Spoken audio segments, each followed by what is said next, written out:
मुंबई के नगर सेवक यशवंत किल्लेदार ने 2014 के फेरीवाला धोरण पर टिप्पणी करते हुए कहा कि इसे व्यवस्थित और प्रभावी तरीके से लागू किया जाना चाहिए। किल्लेदार ने बताया कि अगर फेरीवाला नीति ठोस रूप से निश्चित की जाए तो बांग्लादेशी या रोहिंग्या जैसे अलग मानदंड लागू करने की जरूरत नहीं पड़ेगी।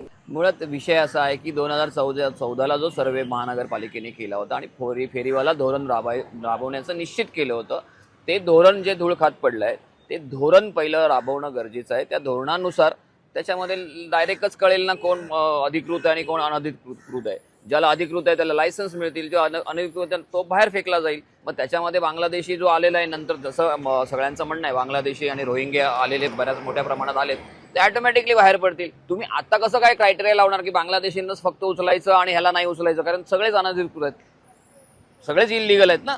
सो मला वाटतं की एकदा काय ते महानगरपालिकेने फेरीवाला धोरण जे आहे ते निश्चित करावं, अन्यथा ही गोष्ट जनतेला किंवा आमच्यासारख्या पक्षांना हातात घेऊन ती निश्चित करावी लागेल। दुसरीकडे आपण जर बघितलं तर मुंबईमध्ये टँकर माफिया फ्री मुंबई करणार अशा पद्धतीचं धोरण, अशा पद्धतीचं मिशन भाजपनं हाती घेतलेलं आहे। खरंच ते शक्य आहे? मला सांगू, दर 5 वर्षांनी असा नवीन महापौर येतात आणि अशी घोषणा करतात, पण टँकर माफियांचं जे काही प्रस्ताव आहे ते कुठे कमी झालेलं दिसतंय का? ज्या गोष्टी शक्य आहेत त्या शक्य आहेत, पण ती मनापासून इच्छा असली पाहिजे ती शक्य करण्याची। हे सगळे टँकर माफिया हे सगळ्या हॉटेल इंडस्ट्रीपासून सगळ्या हॉस्पिटल इंडस्ट्रीपासून सगळ्यांना पाणी पुरवठा लागतो, पाणी लागतं, ते पाणी पुरवतात। आता मला सांगा, हे पाणी महानगरपालिका पुरवू शकते का?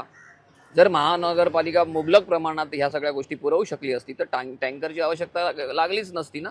तर ह्या सगळ्या गुंतागुंतीच्या गोष्टी आहेत, याच्यावर धोरणात्मक निर्णय होणं गरजेचं आहे आणि उगाचच मायलेजसाठी किंवा अन्य छुपे अजेंडे राबवण्यासाठी घोषणा करण्यात काय अर्थ नाही।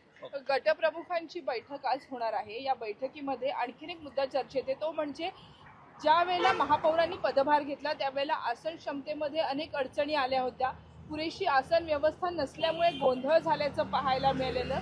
तुमचा काय अनुभव?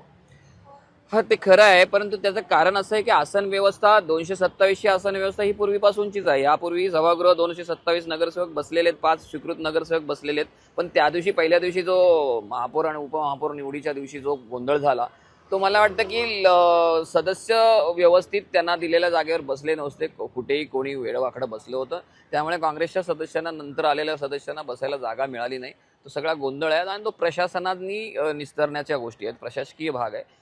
ती मला फारशी काही अशी म्हणजे गंभीर वाटत नाही, कारण आसन व्यवस्था 227+5ची आहेच।